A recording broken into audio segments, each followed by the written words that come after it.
Nos brefs ultimes salutations profondes à vous, vous qui disposez tant soit peu de votre temps, certes à l'édification de votre âme, à trouver là l'expression conjuguée de notre profonde gratitude. Cordiale audition à tous et politiquement correct devant de vos écrans. Tel que vous le constatez le décor, j'ai présence nommée des éminents hommes de Dieu dont l'amabilité à ses invités de prôner Christ et de montrer à la lumière des Saintes Écritures ses erreurs et bavures, ses manquements, sortir son peuple de l'ignorance, de cette fausse information lointaine qui nous a été dispensée, qui jusque-là a objet à redresser, à corriger, à défaire à la lumière des Saintes Écritures. Nous avons présence notoire de ces hommes de Dieu à caractère ecclésiastique, pas les moindres. Ces hommes ont le Réma et le Logos. À l'occurrence, que la bouche m'obéisse, j'ai présence nommée du docteur Aké, Dieudonné de la Côte d'Ivoire, visionnaire de l'ouragan de Midi.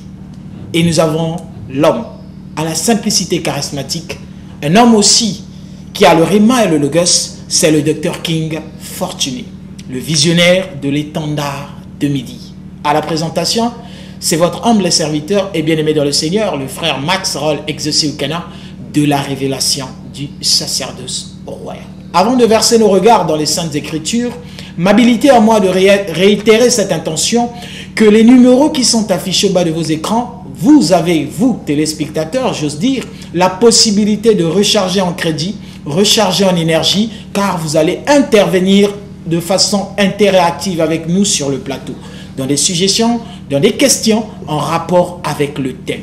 Dans le thème est à discourir, à échanger, à débattre. Il y aura à boire et à manger sur ce thème.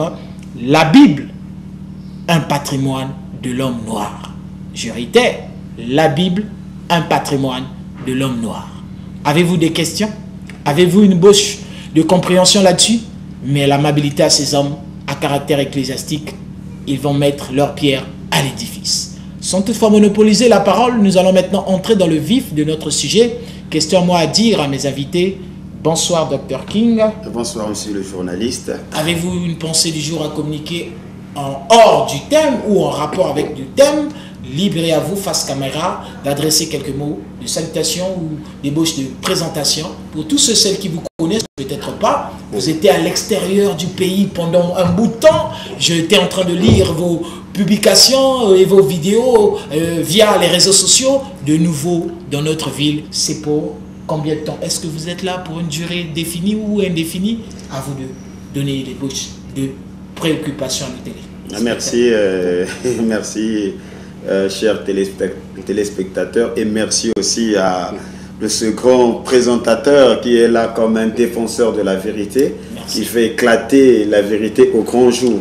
Effectivement, nous étions absents hors de la ville de Pointe-Noire. Comme vous le constatez, ça fait presque ou plus de 2 mois. Le Seigneur nous a conduits en Côte d'Ivoire, précisément dans la ville d'Abidjan, là où j'étais reçu par mon binôme ici, mon ami, le docteur Aké Dieudonné. Donc nous étions là-bas pour la mission, toujours un voyage prophétique, où nous avions développé 11 sujets sur le second exode d'Israël, parce que nous sommes ici pour faire la démonstration que Israël est un peuple noir et ils sont précisément en Afrique. Et donc là, nous avions eu tout le temps de se déployer de long en large avec un peuple bien préparé pour ce genre de sujet.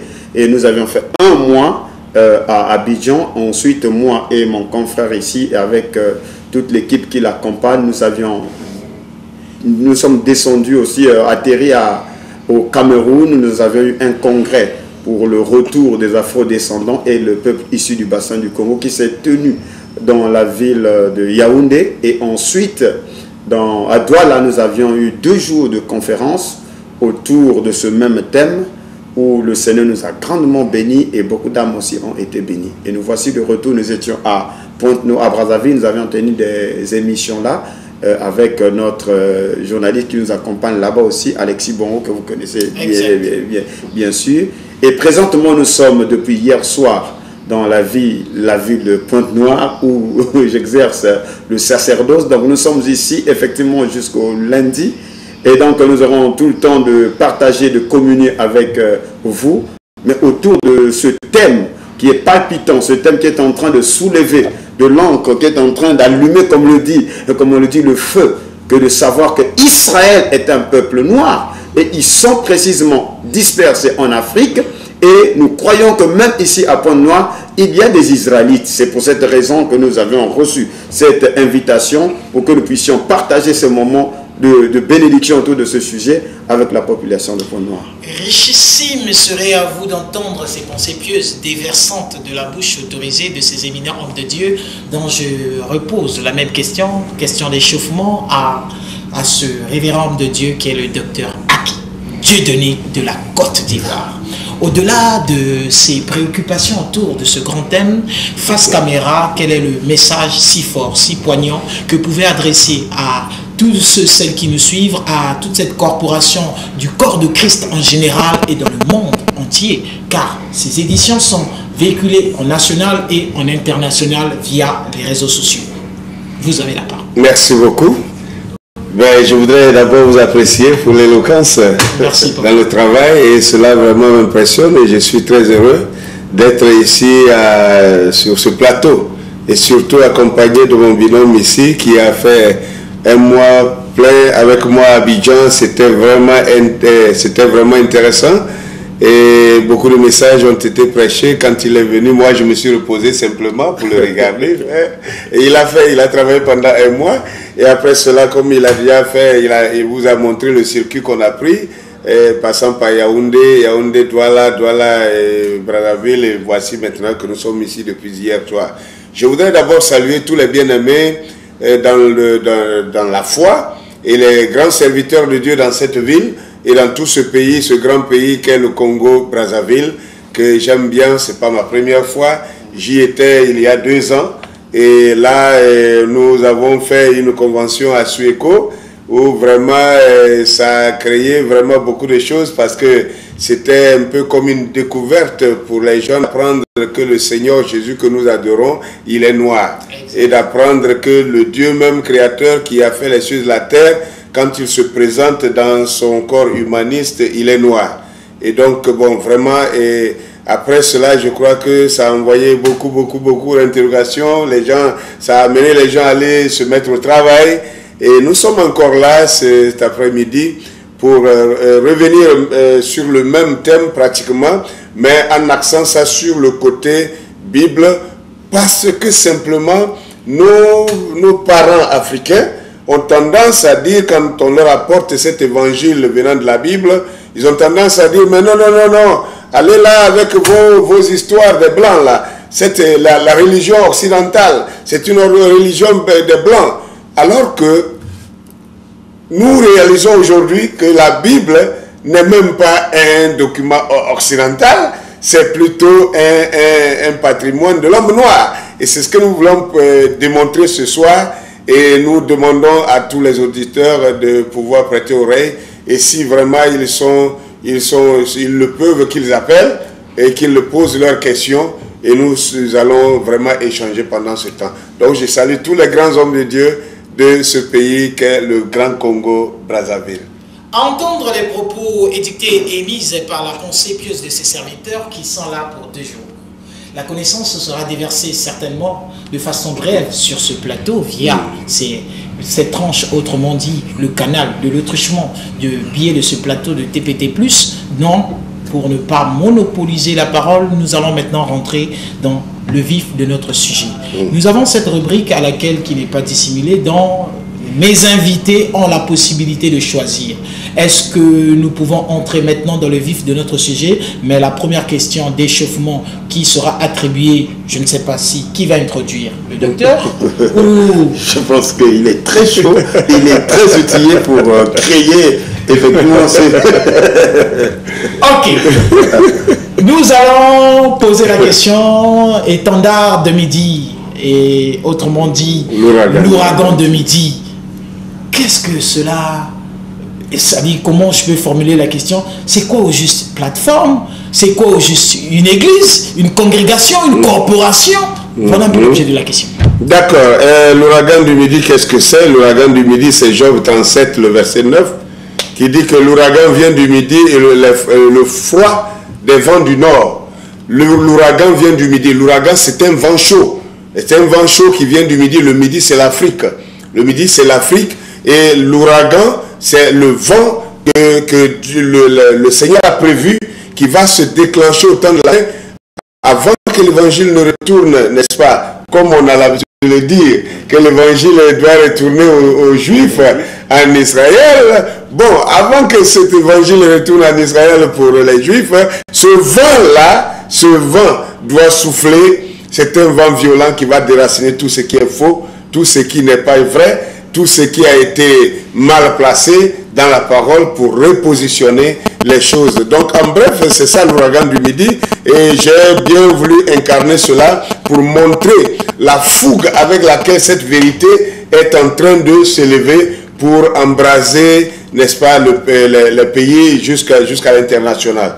Et ce n'est pas facile d'apprendre que le Seigneur que nous avons si longtemps adoré, croyant qu'il était blanc, parce que dans tous les films hollywoodiens, on nous a présenté un Jésus blanc, et on nous a présenté un Dieu blanc, on nous a présenté un Abraham blanc, je ne sais pas, les 12 tribus d'Israël blanc, tout le monde était blanc, et on a cru, on n'avait pas de problème avec ça. Mais nous finissons par nous rendre compte que par les mêmes écritures, cela n'était qu'une arnaque, et qu'il n'y avait rien de vrai dans tout ça, et que la vérité est que ce peuple dit d'Israël est un peuple noir.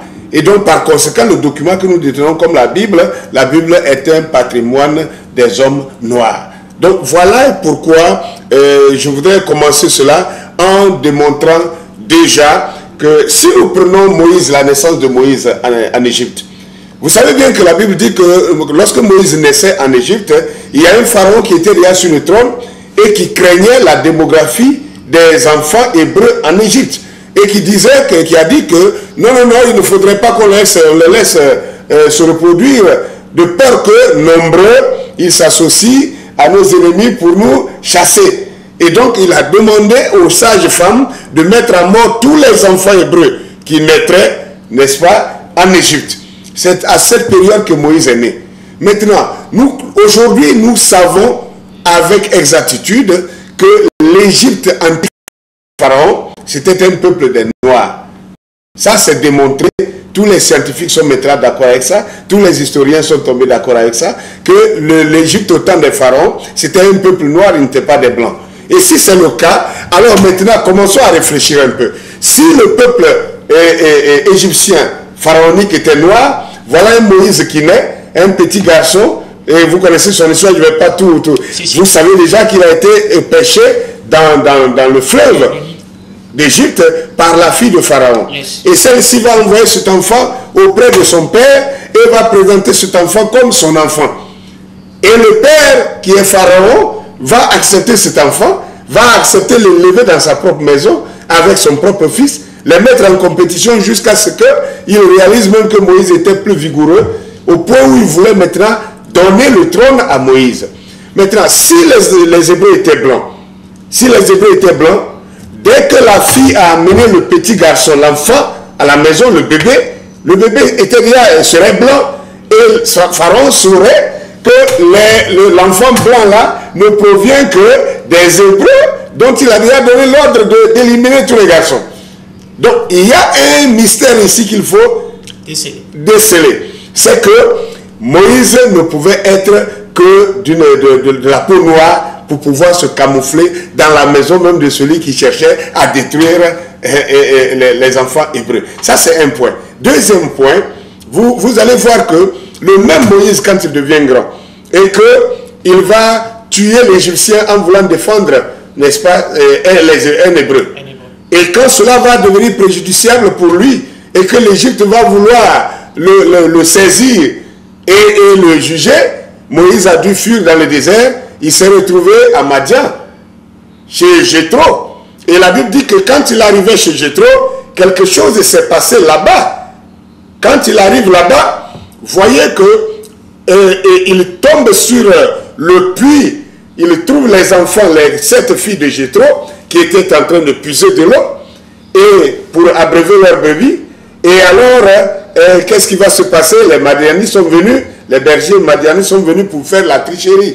Ils ont chassé les troupeaux des enfants, des filles, et puis ils ont envoyé leurs troupeaux pour les faire boire avec de l'eau que les filles avaient puisée par leurs efforts. Moïse a trouvé que ça, ce n'était pas juste, et il est venu pour les défendre. Quand il défend ces filles-là, alors les filles vont abreuver leurs brebis et repartir. Elles sont rentrées plus tôt que prévu.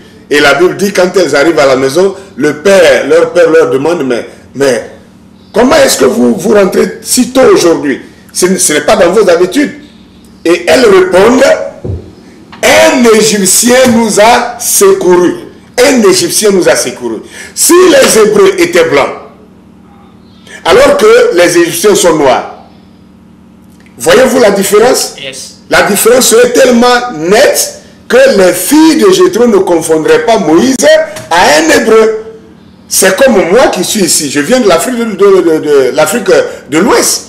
Mais je suis arrivé ici, je crois qu'on était sur un plateau de télévision le dimanche matin, quand un journaliste, Diaz me dit, mais toi tu ressembles exactement à Lifoko. Bon, il me dit que moi je ressemble à Lifoko. Et que ma taille, ma forme, que je ressemble à Lifoko. J'ai dit, mais c'est vrai ça? Il dit, si. Bon, est-ce que si j'étais un Libanais, pourrait-il me ressembler à Lifoko? Non. C'est parce que je suis noir, c'est parce que... Vous voyez un peu. Donc s'il faut résumer, à l'occurrence, ce que je lis ici, on dit terre... L'Afrique terre d'Éden.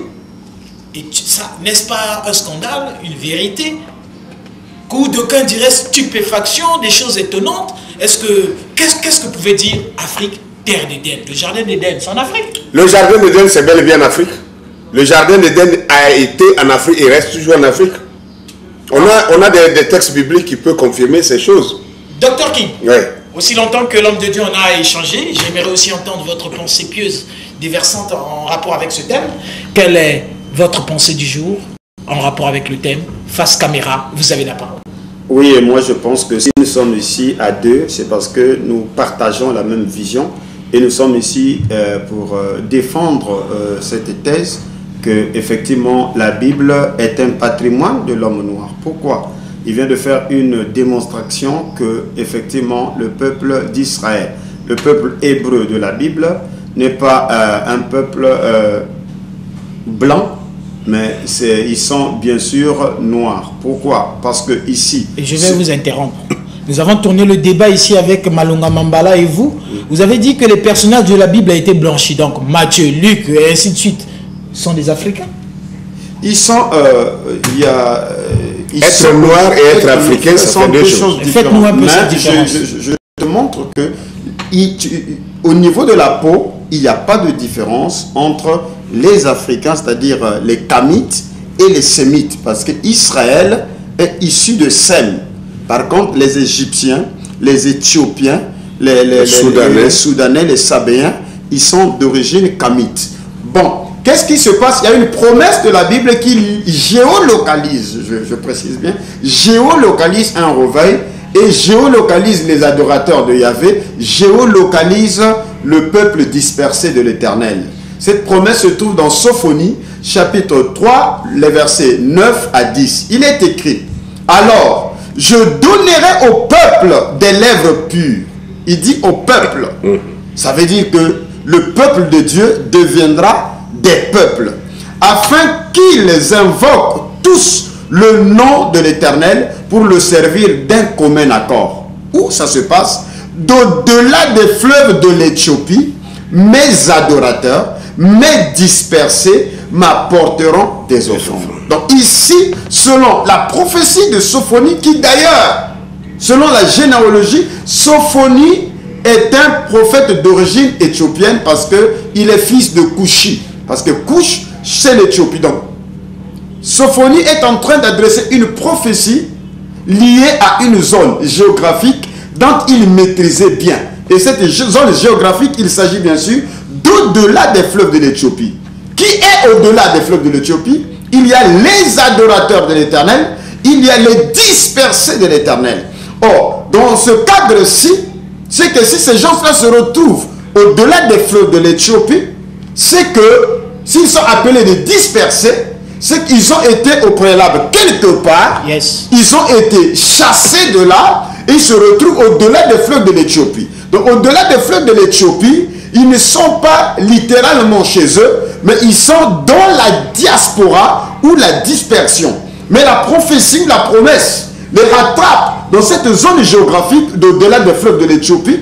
Le Seigneur veut, et il est dit qu'il va leur donner des lèvres pures, afin qu'ils invoquent le nom de l'Éternel pour le servir d'un commun accord. Et c'est ce que le Seigneur avait dit, que ça ne sera ni sur les montagnes, ni à Jérusalem, mais ça sera en esprit et en vérité, parce que les adorateurs que le Père cherche adoreront le Père en esprit et en vérité. Et donc, combinons ainsi ce que le Seigneur a dit à la femme samaritaine par rapport à cette prophétie de Sophonie 3.10, nous concluons que Israël a été déporté, Israël a été dispersé, Israël a été délocalisé de la terre palestine, de la Palestine, et Israël s'est enfui en Afrique. Voilà pourquoi Dieu les localise ici, au-delà des fleuves de l'Éthiopie. Et géographiquement, au-delà des fleuves de l'Éthiopie, c'est cette grande zone, c'est ce grand pays qui couvre l'Afrique subsaharienne, voyez-vous. Donc le peuple de Dieu, le peuple d'Israël, qui n'est plus présent en Palestine, s'est développé au-delà des fleuves de l'Éthiopie. Voilà pourquoi nous insistons que le peuple de Dieu de la Bible, aujourd'hui, est en Afrique subsaharienne. Et donc Dieu fait une promesse qu'il y aura une visitation.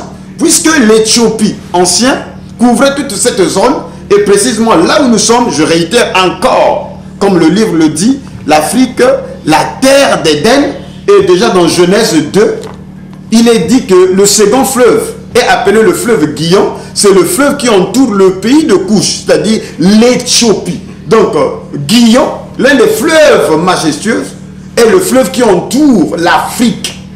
Et donc, le peuple de Dieu se trouve en Afrique, selon cette écriture.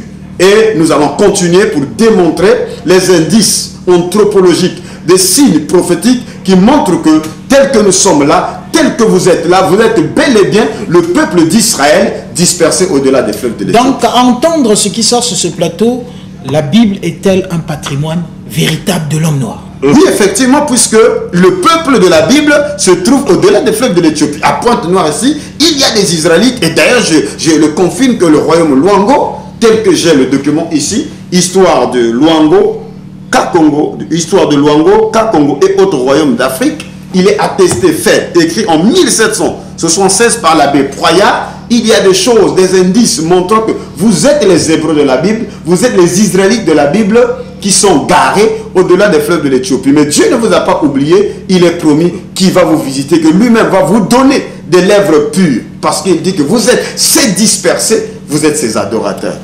Au-delà de ce que nous venons d'entendre, et j'aime toutefois le dire, je ne saurais m'inscrire en qualité de maître pour vous en donner le son, mais l'essentiel étant dit en 2-4 mots à tous ceux qui ont des oreilles pour entendre ce que l'Esprit du Seigneur veut dire à son Église. Homme de Dieu, à voir ce livre, est-il c'est vendable? Oui, c'est un livre qui est vendu, ce n'est pas moi qui l'ai écrit quand même, mais bon, j'ai trouvé ça très intéressant parce que je l'ai parcouru moi-même, donc il est vendu à 5 000 francs. Ok, nous avons une rubrique permettant à nos téléspectateurs, c'est vrai que nous étions à l'introduction, nous allons rentrer dans le développement tout à l'heure, à moins que si vous voulez que nous rentrons d'abord dans le développement pour que les téléspectateurs réagissent. Oui, je pense que ce serait mieux. Ce serait mieux parce que pendant qu'ils écoutent, ils peuvent réagir. D'accord. Nous avons une rubrique à laquelle vous, téléspectateurs, vous avez la possibilité de nous appeler que la bouche m'obéisse via les numéros qui s'affichent au bas de vos écrans. Je peux demander à réitérer votre numéro personnel aussi. Quel est le... je reprends au plus 242 06 473 09 49. Je reprends plus 242 06 473 09 49. Un numéro qui répond aussi par WhatsApp. Vous pouvez me contacter à n'importe quelle heure. Quelle est l'adresse, situation géographique de vos lieux de culte? Nous sommes à Timbamba, précisément à l'arrêt Vachereau, à White Eagle Tabernacle. Homme d'église, quel est le numéro de contact pour l'homme de Dieu? C'est le 200, plus 225 05 05 48 12 72. Je reprends. Plus 225, ça c'est l'indicatif de la Côte d'Ivoire. Oui. Plus 225 05 05 48 12 72. Oui. Si nous sommes de connivence avec la régie, question de nous balancer le jingle, questions et réactions du public. Jingle.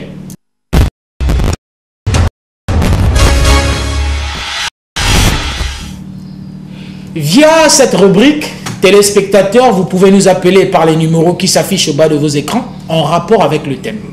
Ces hommes de Dieu sont en train de prôner Christ. Pas coutume, pas tradition, pas rite, pas usage et doctrine. Mais ici, on montre à la lumière des Saintes Écritures que la Bible est un patrimoine de l'homme noir. Conscientisez-vous, êtes-vous de même avis ou pas? Vos réactions, nous voulons l'entendre via direct ou par SMS. Vous avez la possibilité de placer votre pensée pieuse à travers cette rubrique. Mais homme de Dieu, il y a des téléspectateurs avec nos correspondants qui sont, oui, à l'extérieur. Ils voulaient mettre leur pierre à l'édifice, donc vous avez la possibilité d'entendre. Question à moi de dire, de placer le premier élément. À tout de suite, le retour sur scène. Première du même avis que ce que vous venez sur la Bible est important noir. Parce que pourquoi je dis je ne suis pas du même avis? Parce que déjà quand nous connaissons l'histoire de la Bible a été conçue par les hommes, oui, mais sauf que les Écritures, Dieu a donné aux hommes tels que ses prophètes, ses serviteurs qu'il avait envoyés sur terre, les a donné une intelligence des Écritures de la Bible. C'est-à-dire les lois qui a été écrites dans la Bible, ce sont les lois qui est d'abord écrites par lui-même, Dieu, qui a écrit les lois par son doigt et ensuite a été pris à donner à ses serviteurs. Si nous voyons l'histoire de l'apôtre Jean qui était emprisonné à Apollos, il est en train de voir ce que Dieu est en train de le montrer. Au fait, il lui montrait comment se passerait la fin du monde. Mais lorsqu'il fut mort, ces écritures ont été écrites sur papier et été gardées quelque part. Mais lorsque ça a été gardé, les hommes qui sommes nous, les blancs, sont venus, ont pris ces papiers qui ont été écrits par les serviteurs, écrit les messages que Dieu avait donnés par eux. Mais lorsqu'ils ont pris cela, ils ont commencé à fabriquer, à écrire et tout. Et voilà pourquoi le monde commence à dire que c'est l'Église catholique qui a créé la Bible et qui a fondé ce passage qui a été écrit, qui a été donné par ses serviteurs. Ben, selon moi, sur cette question, je dirais que ces gens tels que les noms que vous venez de citer, Matthieu, Jean, Luc, Pierre, etc., moi je dirais qu'il n'y avait pas de race. Il n'y a ni, je pourrais dire que ni blanc, ni africain, ni rouge, ni quoi, tous nous étions pareils. On avait la même peau. C'est vrai qu'on peut dire que ce sont des Africains, mais ce sont des Israélites. C'est un pays qui est en Afrique, bien sûr. Mais moi, je dirais que nous ne connaissons pas leur identité. Nous ne connaissons pas s'ils sont blancs, s'ils sont africains, s'ils sont noirs. Nous ne connaissons pas. Je ne peux pas dire que non, ce sont des Africains. Non. Cela, moi, je dirais que Pierre, Matthieu, Jean et Luc, c'est vrai qu'ils avaient une peau blanche. Mais moi je dirais que je ne connais pas leur race, je ne connais pas l'identité, mais moi je connais juste qu'ils sont israélites. Avez-vous une question à poser au Dr King, à mes invités qui sont sur le plateau, dont cela vous préoccupe, qui monte à cœur par rapport avec ce thème? S'il y a une question, vous avez le libre arbitre de poser et à mes invités de répondre. Ben, la question que je pourrais poser au Dr King, que j'aimerais qu'il puisse nous faire comprendre pourquoi dit-il que la Bible est un patrimoine de l'homme noir? Qu'il essaie de nous éclairer plus. Parce que déjà, lorsque vous dites que non, la Bible est un patrimoine de l'homme noir, qui veut dire que c'est l'homme noir qui a écrit la Bible. Donc nous voulons comprendre qu'il puisse nous dire que pourquoi choisir ce thème, la Bible est un patrimoine de l'homme noir. C'est ce que nous voulons comprendre un peu. Merci beaucoup et que Dieu vous bénisse. Merci beaucoup, Dieu vous bénisse aussi. Vous avez pu entendre Pensée pieuse qui a été une préoccupation de ce bien-aimé. Que pouvez-vous répondre à vous, mes précieux invités? Je pense que j'ai aimé la question qu'il a posée et cette question sera répondue en deux phases. Mon ami ici, le docteur Ake, va traiter spécifiquement sur la peau parce que mon frère ici, comme tout autre de nos frères, ont ce problème-là. Ils ont été comme mentis, ils ont été victimes de ce mensonge planétaire qui est une appropriation d'une culture noire, nègre, par les Occidentaux. Donc, je crois que le docteur Ake sera très bien positionné pour répondre à cela. Mais je vais montrer la raison pour laquelle nous avions choisi ce thème sur la Bible comme étant un patrimoine de l'homme noir. Nous avions lu précédemment que selon Sophonie chapitre 3, le verset 10, il est question là de dispersés qui sont au-delà des fleuves de l'Éthiopie. Ça veut dire que s'ils sont dispersés, et selon les études de dispersion d'Israël, dans Osée chapitre 6, le verset 3 et le verset 9, il dit que Israël, c'est-à-dire ils ne resteront pas dans le pays de l'Éternel, Éphraïm repartira en Égypte. Voyez-vous que Israël, après avoir été dispersé, ils ont fui en Égypte. Et l'Égypte est le code prophétique qui est l'Afrique. Maintenant, je vais vous montrer les preuves au travers de vos traditions, de vos coutumes, que les principes bibliques, les lois bibliques qui ont été données à Israël lors de cette dispersion, nos aïeux se sont déplacés avec ces coutumes-là et jusqu'à ce jour, ces coutumes continuent à être perpétrées et observées par nos parents. Je n'encourage pas que vous puissiez entrer dans les coutumes, quoique vous êtes devenu chrétien, mais ici, ces coutumes, ces principes servent comme des éléments scientifiques pour identifier un peuple. C'est une démarche scientifique que les anthropologues utilisent pour savoir qui est qui et d'où venons-nous. Je prends, il y a trois principes ou trois lois que je vais utiliser. Premièrement, c'est le front de la jalousie. Deuxièmement, il y a la loi du lévirat. Et troisièmement, il y a la loi de la femme pendant la période de menstruation, ou ce qu'on appelle la loi de l'impureté de la femme. Dans Lévitique chapitre 15, le verset 19 jusqu'au verset 24, il est dit, la femme qui aura un flux de sang en sa chair restera 7 jours dans son impureté. Quiconque la touchera sera impur jusqu'au soir. Tout lit sur lequel elle couchera pendant son impureté sera impur. Et tout objet sur lequel elle s'assiera sera impur. Vous allez lire chez vous jusqu'au verset 24. Et cette loi-là est observée dans des familles qui sont liées à la tradition. Il s'agit chez nos parents au village. Quand la femme est en période de menstruation, elle n'a pas droit à toucher quoi que ce soit. Préparer, elle ne prépare pas. Parce que les pères, nos aïeux, ne pouvaient pas manger une nourriture préparée par une femme qui est en période de menstruation. Voilà pourquoi tout le monde constatait que cette femme qui est en période de menstruation est mise à l'écart. Et jusqu'à ce jour, quand vous allez vers les zones comme Tingidi, comme Mbinda, dans les bas-fonds de Sibiti, ces lois-là, ces préceptes-là sont encore mis à jour et pratiqués jusqu'à maintenant. Et ceci, il faudrait que les gens soient franches, soit ou francs, soit les Hébreux ont menti en disant que ces lois-là, Dieu le Très-Haut les a données, parce qu'il est écrit les lois, les alliances, les patriarches, les promesses, l'adoption et même le Christ appartiennent à Israël. Donc, soit ces lois-là n'ont pas seulement été données à Israël, mais que nous aussi, nous avions reçu ces lois-là, ça veut dire que nous connaissions Dieu, et que la Bible serait donc fausse, ou soit c'est le même peuple, lors des dispersions, qui se sont déplacés de la Palestine vers l'Afrique subsaharienne, et ils continuent jusqu'à ce jour à perpétrer et appliquer cette loi de l'impureté de la femme.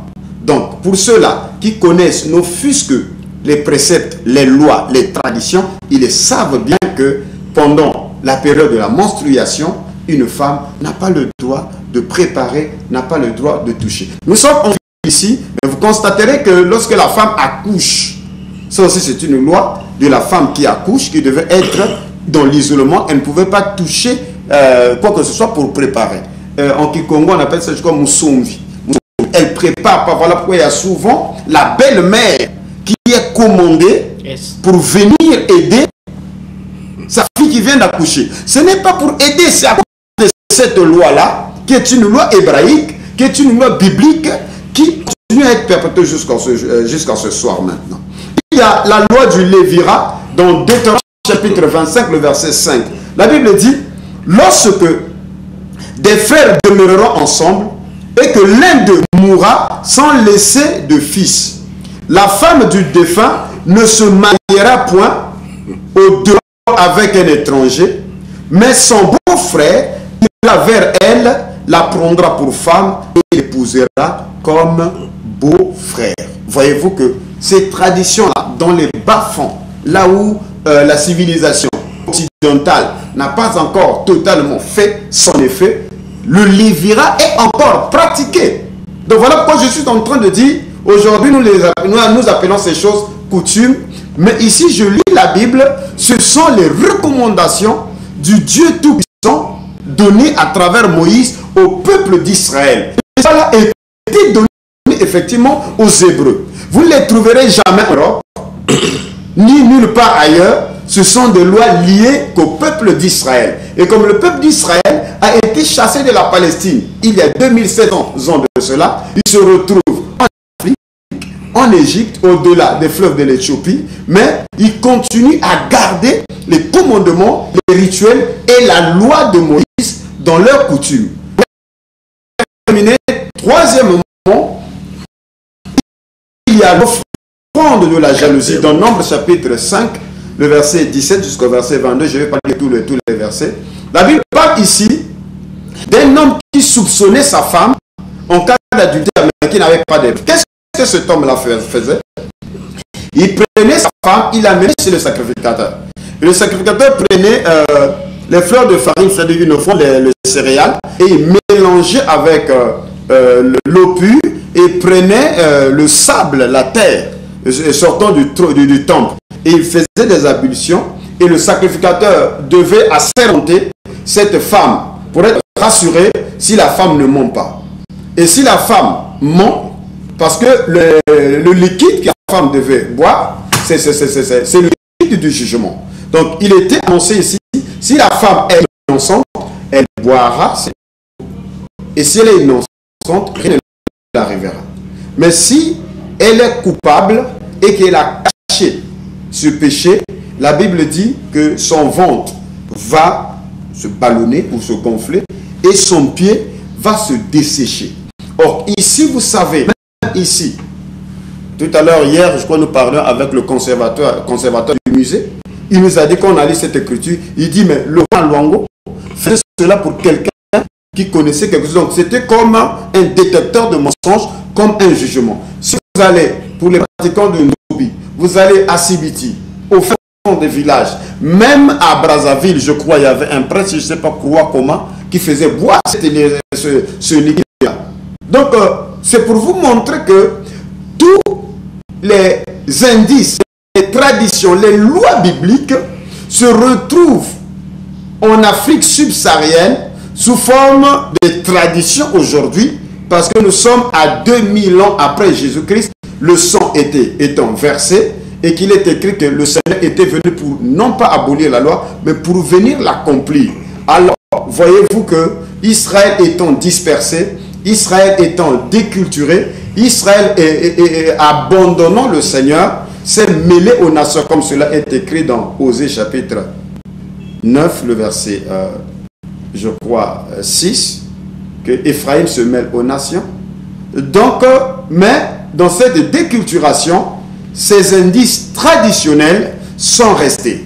Donc, en prenant ainsi la loi de la pureté de la femme, de l'impurité de la femme, selon Lévitique 15, le verset 19 à 24, la loi sur l'offrande de la jalousie, dans Nombre 5, le verset 17 jusqu'au verset 22, ensuite la loi du Lévira, en Deutéronome 25, le verset 5 jusqu'au verset 10, ces 3 indices pour commencer montrent suffisamment que les lois de la Bible, après la dispersion, le peuple d'Israël en fuyant en Afrique, ont continué à perpétrer les lois de la Bible sous la forme de traditions dans leur vie quotidienne.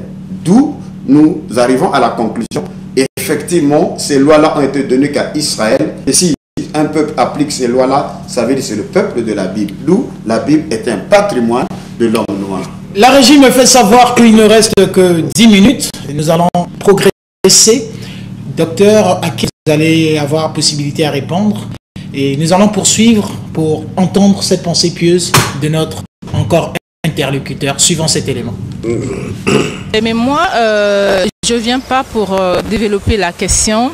J'aimerais plutôt poser la question à votre invité, à l'invité qui sera sur le plateau, ou bien qui est déjà sur le plateau avec vous, puisque c'est à lui de développer le thème, de me donner moi précisément son avis sur le thème, la Bible. Est-ce un patrimoine de l'homme noir?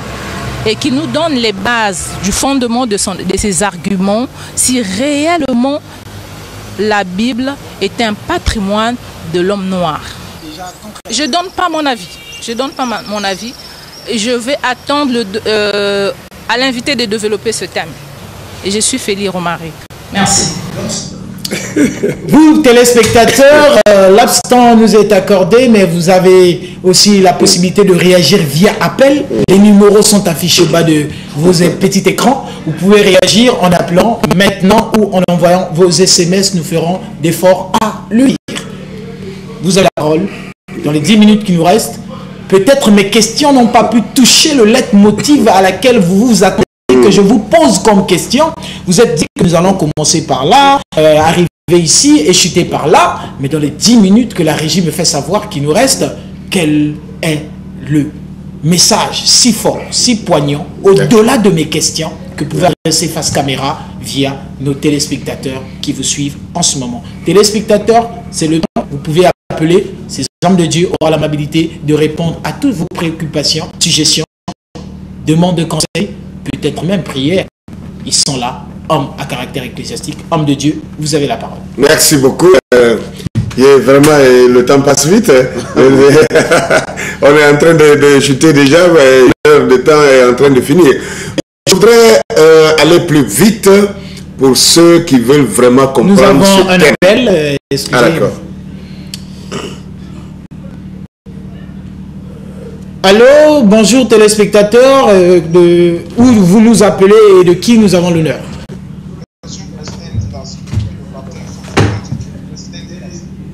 Vous êtes?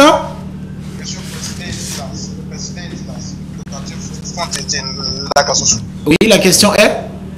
Moi, ma question, je voudrais savoir, est-ce que le salut des âmes a un rapport avec la couleur de peau? Est-ce que le salut des âmes a-t-il un rapport avec la couleur de peau? Oui. Parce que moi, en ce que je sache, un enfant de Dieu est censé aimer la parole pour le salut de son âme. Maintenant, quand on veut nous faire savoir que la Bible est un patrimoine africain, c'est là où j'aimerais poser la question au docteur King. Est-ce que le salut de nos âmes a-t-il un rapport avec la couleur de la peau? Ok, dans ce laps-temps, ils auront l'amabilité de répondre. C'est tout comme question? C'est tout. Merci, vous aurez la réponse tout à l'heure. Merci beaucoup. Je crois que la question ne vient que pour attendre ce que j'allais dire déjà. Voyez-vous, premièrement, je voudrais dire aux gens, les gens qui posent ces questions-là, c'est comme quelquefois on pose la question s'ils lisent aussi la Bible correctement. Parce que je vais prendre Apocalypse chapitre 2, le verset 9. Apocalypse chapitre 2, le verset 9 nous dit, je connais ton travail. Je connais aussi, n'est-ce pas, tes œuvres. Oui, tes œuvres et ta pauvreté, bien que tu sois riche. Et la calomnie de la part de ceux qui se disent juifs, mais qui ne le sont pas, et qui sont une synagogue Satan. Voyez-vous que Dieu a déjà montré qu'il y avait un peuple qui allait vouloir se substituer au peuple de Dieu, pour se faire passer pour le peuple de Dieu, alors qu'il ne l'est pas. Dieu a déjà dénoncé ça même avant même que nous soyons ce soir ici. Apocalypse chapitre 3, le verset 9 répète la même chose. Je te donne de ceux de la synagogue de Satan qui se disent juifs et qui ne le sont pas, mais qui mentent. Je les fais se prosterner à tes pieds et reconnaître que je t'ai aimé. Voilà un peu deux citations, deux écritures bibliques qui nous montrent qu'il y aura une falsification, il y aura une usurpation d'identité. Donc, un peuple est allé s'asseoir, n'est-ce pas, quelque part, et s'est proclamé peuple de Dieu, et s'est proclamé les Juifs de Dieu, alors qu'ils ne le sont même pas.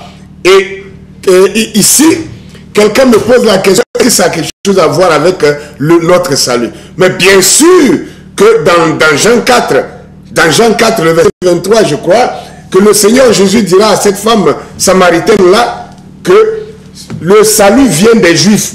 Il dit le salut vient des Juifs. Yes. Tu dois le savoir.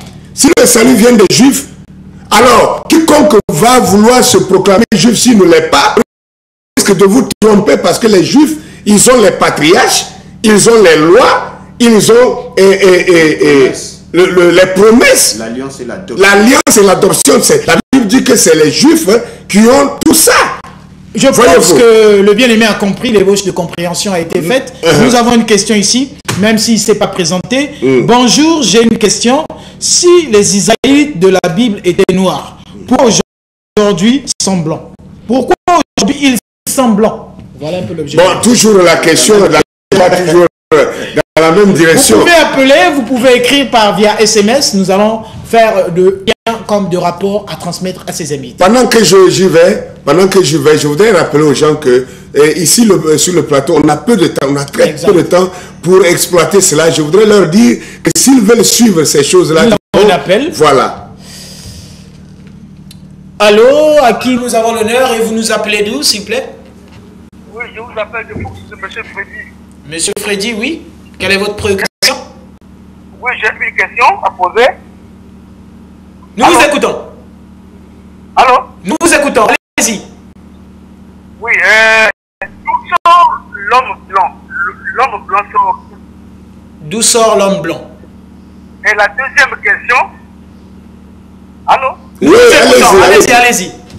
Oui, la deuxième question. Jésus nous a dit que lui, il va revenir. Le prophète Branham a dit que je crois à la seconde venue de Jésus avec la peau. Donc, à sa seconde venue... Doucement, le prophète Branham a dit quoi? Il croit à Jésus que tu vas revenir avec une peau. Allô? Oui, nous, allez-y. Oui, le prophète Branham nous a dit aussi que lui, il croit à la seconde venue de Jésus avec la peau, avec une chair. Donc, moi, je dis, à la seconde venue, ça sera vous, donc ça sera un Africain. Ok. Quand il va revenir, ça sera un Africain, puisque son peuple est noir. Donc, il va revenir en Afrique. Nous avons compris. Mes invités auront la même réponse. D'accord. Si à cette allure, je risque de ne même pas pouvoir répondre à leurs questions, je voudrais qu'ils écoutent maintenant, et tous ceux qui ont posé ces questions-là. Je voudrais que vous preniez avec moi Acte chapitre 21, le verset 35 à 37. C'est possible de recevoir ou... Encore, bon. Ok. Ce qui revient à dire, il faut une émission spéciale avant de nous repartir. Allô? Ça devient chaud là. Oui, quelle est votre préoccupation? Vous nous appelez? Et monsieur, je vous appelle depuis 2 photos là. Exact. Pouvez-vous donner un peu de votre poste? Puis, l'un de votre émission oui, le docteur King et le docteur Aki. Je veux juste connaître le verset qui identifie réellement qui est l'Israélite et le noir. Voilà, merci beaucoup. Donc, vous devez passer maintenant pour entendre les réponses. Oui. Sinon, à cette allure, on va partir de question en question. On va finir sans aucune réponse. Ok. Acte chapitre 21, le verset 35 à 37, comme je l'ai dit, je le lis rapidement. La Bible dit ici que lorsque Paul fut, le jour où Paul a été arrêté dans le temple pour être enchaîné, pour aller en prison et jusqu'à toute sa vie, c'est ce jour-là que cette histoire-là s'est passée. Et la Bible dit lorsque Paul fut sur les degrés, il dut être porté par les soldats à cause de la violence de la foule. La multitude du peuple suivait et criait, fais-le mourir. Au moment d'être introduit dans la forteresse, Paul Paul dit au tribun, mais permis de dire quelque chose. Le tribun répondit, es-tu grec? Sais-tu le grec? Tu n'es donc pas cet Égyptien qui s'est révolté dernièrement et qui a mené dans le désert 40 brigands. Je suis juif, Paul, de Tarse en Cilicie, citoyen d'une ville qui n'est pas sans importance. Alors, regardez ce texte-là nous montre un peu que l'apôtre Paul aussi a été confondu à un Égyptien. Paul a été confondu à un Égyptien. Si les Égyptiens, si les Hébreux sont blancs, voilà Paul a condamné près de 1500 après Moïse. Nous sommes ici avec Paul au temps apostolique et Paul aussi a été confondu à un Égyptien, alors que les Égyptiens sont noirs. En une émission, nous ne pourrons pas tout dire. En une émission, nous ne pourrons pas tout terminer. J'aimerais, la régie me fait savoir que tout le temps a été bouffé. Oh là là. Quel serait votre numéro de contact? Vous êtes là que pour 2 jours. Je voulais même proposer demain, on ne pouvait pas revenir. Nous quittons ici le lundi. Vu la préoccupation du peuple de Pointe-Noire, nous pensons qu'il faut au préalable qu'il y ait une émission spéciale sur les thèmes parce que nous sentons déjà cette soif.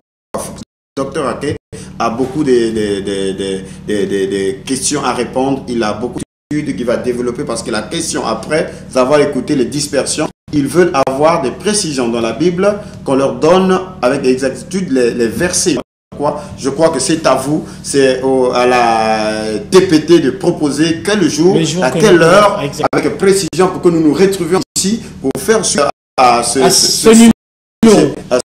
Quel est le numéro votre numéro de contact, adresse, situation géographique?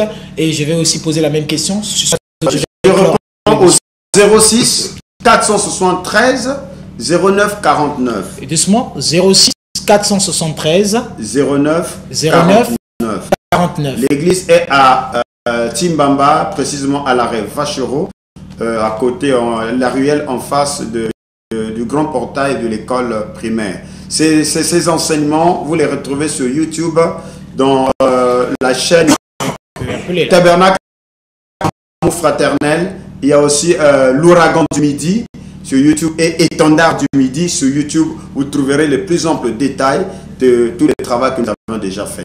En tout cas, je vois le téléphone vibrer. Il y a les multiples messages que je n'ai pas lus, multiples appels que je n'ai pas déclarés. Prière de nous excuser, mais en matière de télé, le temps, c'est le temps. Alors, homme de Dieu, numéro de contact, y a-t-il un programme particulier en dehors de ce que vous venez de passer à l'immédiat à l'écran? Est-ce que votre séjour, c'est pour un travail? Oui, bien sûr qu'on avait prévu une conférence qui finalement a été désactivée pour certaines raisons, mais je crois que nous reviendrons encore ici à la nouvelle année. Oui, donc voilà, je vous demande simplement de prendre le numéro. Je vous donne le numéro WhatsApp, c'est pourquoi c'est précédé du préfixe de Côte d'Ivoire, 125 0505 48 12 72, plus 225 05 05 48 12 72.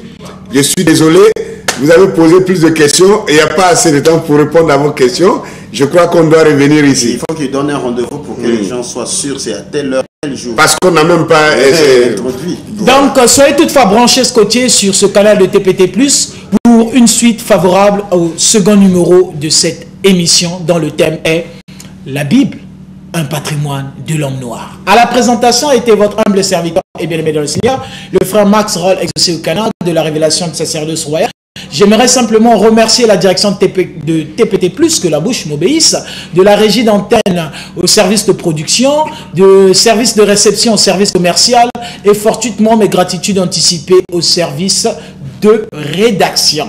Et j'aime toutefois le dire, si l'Éternel Dieu nous revient ce soir, quant à vous et nous, rendez-vous à la prochaine édition. Mais tout d'abord, il y a encore un débat religieux dont le thème est ma raison d'être dans quelques poignées d'instants. À tout de suite.